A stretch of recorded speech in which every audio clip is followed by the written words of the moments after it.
Módulo 3. Nesse módulo, nós vamos ver como se calcula a espessura teórica do pavimento e o conceito de eixo padrão rodoviário. Somente em 1929, Love deduziu a expressão da pressão vertical sobre o centro de uma carga circular uniformemente distribuída a uma dada profundidade Z. A expressão de Love, deduzida, ficava em função do valor da carga distribuída P e da relação Z sobre A, onde Z era a profundidade e A o raio da carga distribuída. Para vários carregamentos com a mesma relação Z sobre A pressão será a mesma. Para vários carregamentos com o mesmo valor de pressão e com a mesma relação Z sobre A pressão será a mesma. E aí se chama carregamentos homólogos. Ora, se a relação Z sobre A é a mesma, vamos chamar de essa relação igual a uma constante, assim Z será igual a essa constante vezes A. Ao invés de trabalharmos com a carga distribuída, se nós trabalharmos com a resultante da carga concentrada equivalente à carga distribuída, a resultante será igual à área π ao quadrado vezes o valor da pressão distribuída P. Assim, se tirarmos o valor do raio, obtemos que o raio é igual a raiz de P, que multiplica 1 sobre π vezes P, ou seja, Z, substituindo o valor de A nessa expressão, Z fica igual a C sobre raiz de πp vezes a raiz quadrada da resultante. Para uma pressão uniforme, este parâmetro será uma constante que vamos chamar de K. Assim, Z é igual a uma constante K vezes a raiz de P. Como nós estamos falando em pavimento, ao invés de falarmos em profundidade, vamos falarmos em espessura total de pavimento, H total. Assim, a espessura total do pavimento é igual a constante K vezes a raiz da resultante da carga concentrada P maiúscula. O mesmo Love, no mesmo ano, deduziu também a equação do deslocamento de um ponto qualquer, deslocamento elástico de um ponto qualquer, uma profundidade Z, no meio elástico isotrópico linear, homogêneo isotrópico linear, que é dada por essa expressão. Então, o deslocamento W é dada por essa expressão, em função da pressão e dos parâmetros raio e profundidade, e aqui entra o modo elasticidade do meio elástico. Se nós, ao invés de trabalhar com a pressão, quisermos trabalhar com a carga concentrada P, basta substituir que a pressão P é igual à carga concentrada dividido pela área. Substituindo nessa equação o valor de Pzinho, obtém-se essa expressão, que tirando o valor de A ao quadrado mais I ao quadrado, fica igual a este valor. Ou seja, para uma carga constante e um modo de elasticidade constante, então este valor será uma constante que nós vamos chamar de C1. Assim, A2 mais E2 é igual a constante C1. Como A ao quadrado é a carga concentrada dividido pela área, A ao quadrado, tirando o valor de A ao quadrado, fica igual a carga concentrada dividido por pp. Substituindo aqui nessa equação, nós temos essa daqui, que só dividimos essa equação por P maiúsculo, obtemos essa daqui. Como nós vimos anteriormente que Z é igual a K vezes raiz de P maiúsculo, Z ao quadrado sobre P é igual a K ao quadrado. Se nós substituirmos, então, este K ao quadrado no lugar desse Z ao quadrado sobre P, obtém-se essa expressão. Tirando o valor de C2, é igual a K ao quadrado mais 1 sobre π vezes P. Ou seja, tirando o valor de K, K é igual a raiz de C2 menos 1 sobre π vezes P.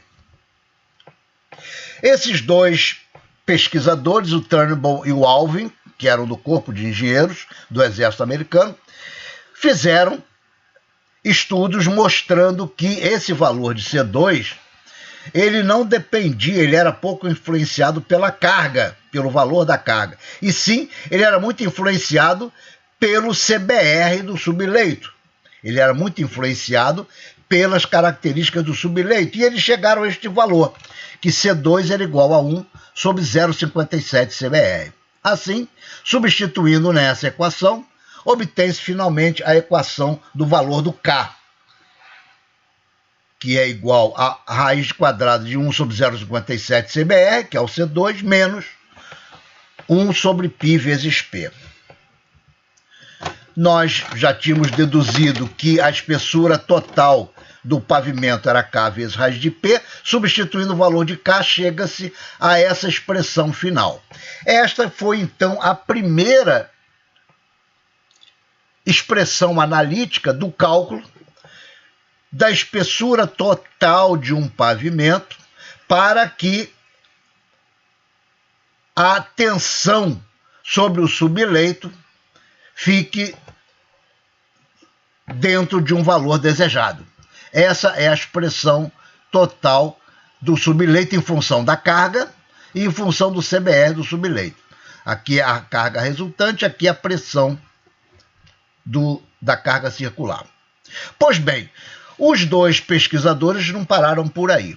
Tendo em vista que as cargas rodoviárias, os eixos rodoviários, variam muito de valor, a carga varia muito, eles criaram o conceito de eixo padrão. Eles precisavam fazer uma pista experimental e a questão é que eixo, que valor de eixo usar nesse experimento. E eles então criaram o conceito de eixo padrão. O eixo padrão, ele é composto, é um eixo simples, de roda dupla, 2 rodas de cada lado, com peso total de 18.000 libras, ou, em unidades métricas, 8,2 toneladas, ou seja, cada lado, cada conjunto de 2 rodas, pesando 4,1 toneladas. Esse eixo padrão foi considerado que cada pneu tinha uma área de contato com o pavimento circular. A área de contato era circular. E, além disso, a distância de um pneu para outro, o afastamento de um pneu para outro, era igual ao valor de um raio. Com esses dados, sabendo-se que a área de contato é igual a πr ao quadrado, e sabendo-se também que a área de contato é metade de P dividido pela pressão de contato, igualando-se essas duas equações, obtém-se finalmente a equação do raio. O raio da área de contato é igual a raiz da carga dividido por 2π vezes P. O valor de P é conhecido, 4,1 toneladas. E o valor da pressão admite que a pressão do pneu no pavimento seja igual à pressão de enchimento. E, naquela época, a pressão de enchimento mais usada para pneus comerciais era de 80 libras por polegada quadrada, o que corresponde hoje ao que corresponde, em unidades métricas, a 5,6 kg por centímetro quadrado.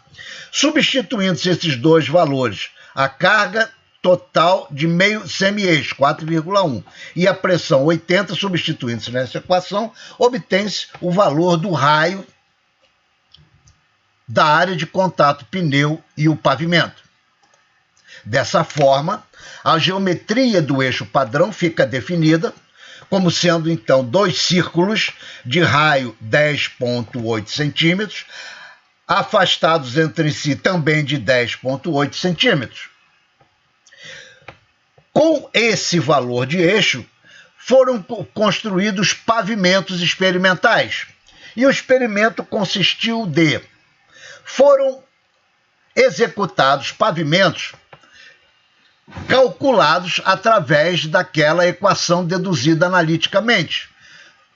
Para o eixo padrão, P maiúsculo igual a 8,2 toneladas, e para CBR de subleitos lá da região do Mississippi, que é onde foi feito o experimento. O experimento dos dois autores consistiu em construir vários pavimentos com várias espessuras, variando desde 100% da espessura teórica até 40% da espessura teórica. Então, eles construíram pavimentos desde o valor ideal calculado analiticamente e valores menores, e aplicando o eixo padrão até atingir a deformação da trilha de roda de 10%. Então, o experimento, a pista experimental do Corpo de Engenheiros, ela foi monitorada até se obter o número de repetições necessárias para provocar uma deformação de trilha de roda de 10 milímetros para várias espessuras de pavimento. Com a nuvem de pontos experimental obtida pelos autores, eles ajustaram uma reta em escala logarítmica, monolog, onde permitiu identificar que, para um pavimento com a espessura teórica calculada pela expressão, suportou 5.000 repetições do eixo padrão até atingir a profundidade de trilha de roda de 10 milímetros. Pavimentos menos espessos, com menor espessura, logicamente suportaram um número menor de repetições do eixo padrão para a mesma deformação. Mas qual a grande utilidade desse experimento? A grande utilidade foi a seguinte: a grande pergunta que se fazia era: e se o eixo pesar mais ou menos do que o eixo padrão? Qual o efeito danoso de um eixo em comparação com o eixo padrão? E essa curva permite exatamente estimar este efeito danoso de um eixo qualquer. Se não, vejamos.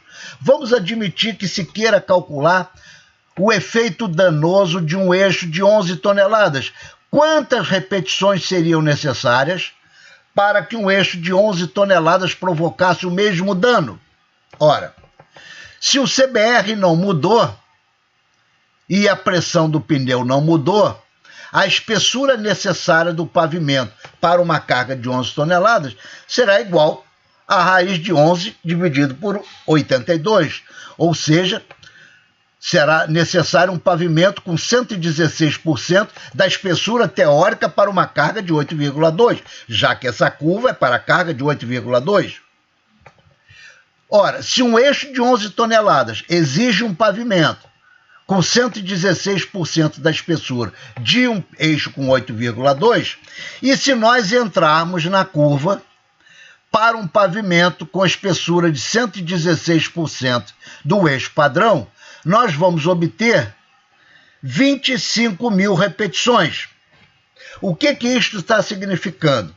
Que um pavimento, para suportar uma carga de 11 toneladas, ele precisa ser 5 vezes maior, ou ele suporta 5 vezes mais carga do que se a carga fosse de 8,2 toneladas.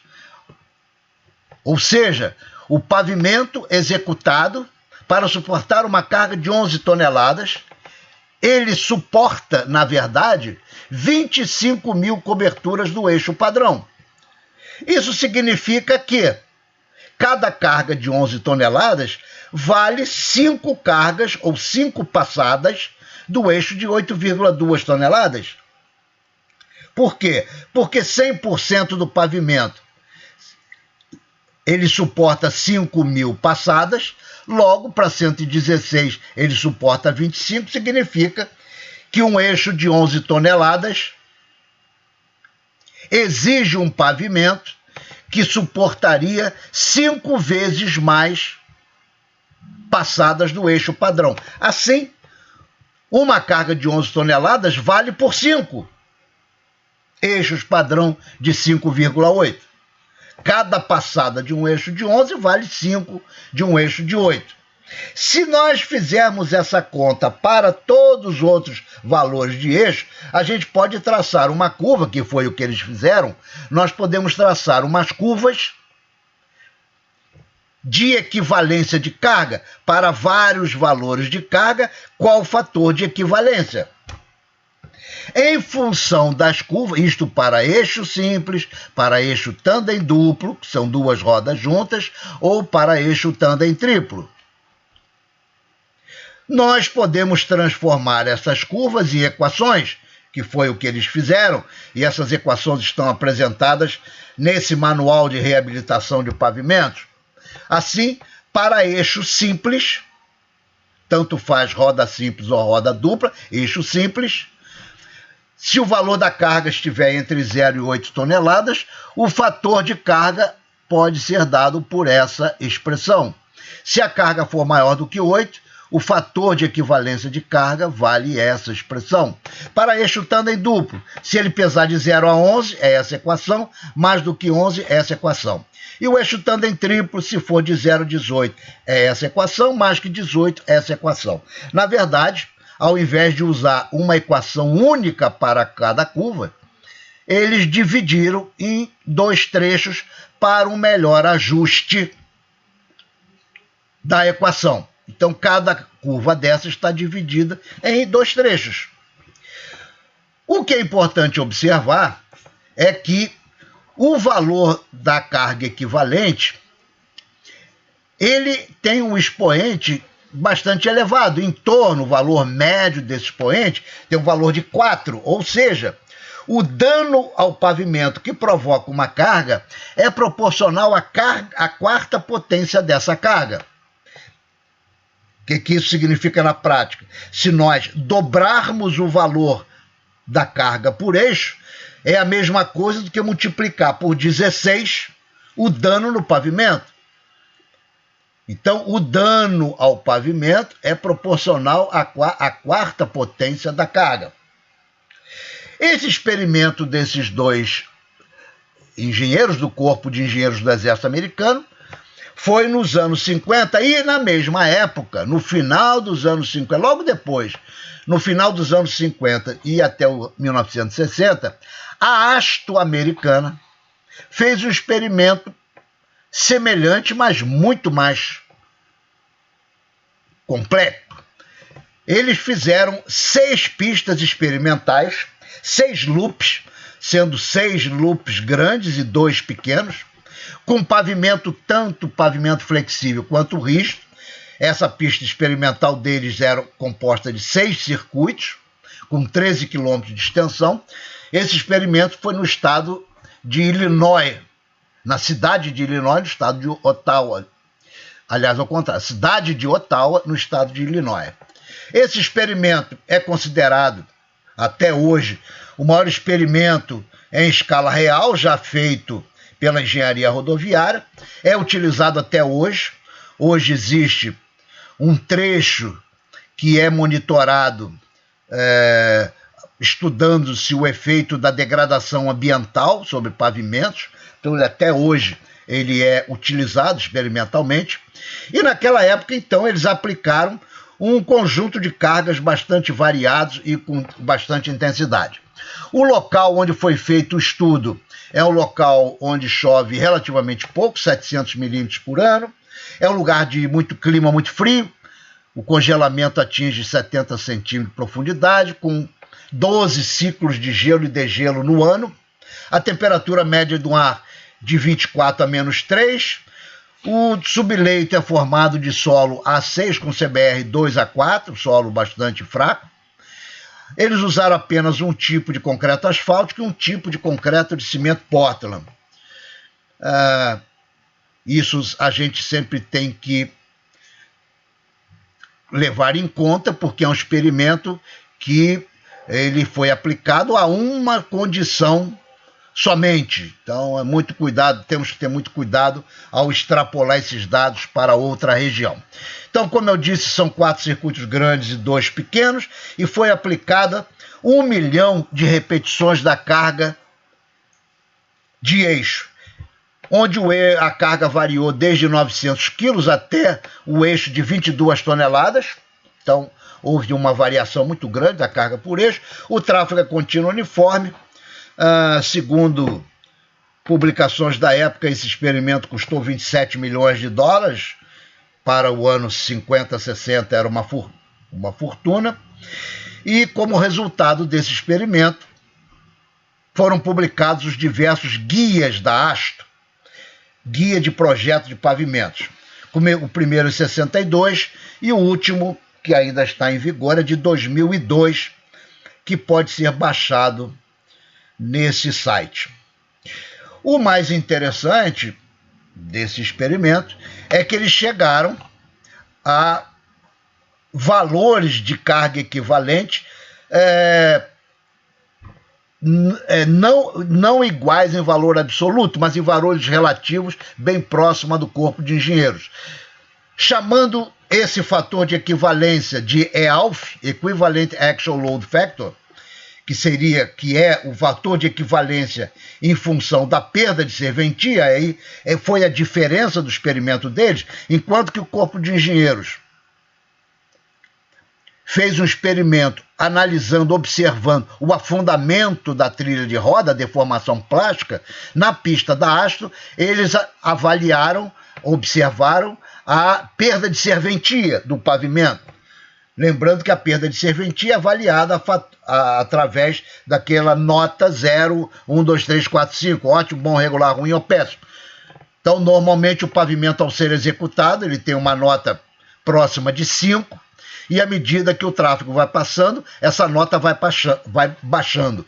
O que o pessoal da ASTO fez foi exatamente observar essa perda de serventia, a redução desse grau 5 até um valor aceitável. Normalmente, eles usaram 2,5. Então, o pavimento começava com uma nota 4,5 ao ser executado, jogava-se o tráfego e observava-se o tempo necessário para que ele chegasse a 2,5, com uma avaliação subjetiva. Esse EALF, então, cujo conceito é semelhante ao do corpo de engenheiros, é a relação entre o número de aplicações de carga padrão para causar uma determinada perda de serventia, dividido pelo número de aplicações de uma carga qualquer, que causa mesmo a perda de serventia. O objetivo do trabalho foi o mesmo: saber a relação de dano causado de um eixo qualquer em relação ao eixo padrão.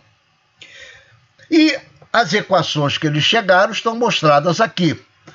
Eu estou usando, ao invés de EALF, o mesmo símbolo de FC, fator de carga, que é o fator de equivalência, já que os conceitos são semelhantes. Então, para eixo simples de roda simples, eles chegaram a essa equação.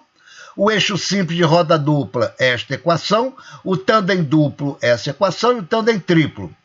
Assim, entrando com o valor da carga, de uma carga qualquer, obtém-se o número de repetições equivalente do eixo padrão. E o mais surpreendente é que, embora tenham sido experimentos totalmente diferentes, eles chegaram à mesma magnitude do expoente. Ou seja, o expoente é em torno de 4, significando que o dano que uma carga provoca ao pavimento é proporcional à quarta potência dessa carga, que foi uma conclusão semelhante obtida pelo corpo de engenheiros, embora o resultado absoluto obtido nas equações foi diferente, mas isso não é significativo. O importante foi essa conclusão da ordem de grandeza do dano provocado por numa carga qualquer. Com isso, nós concluímos este terceiro módulo.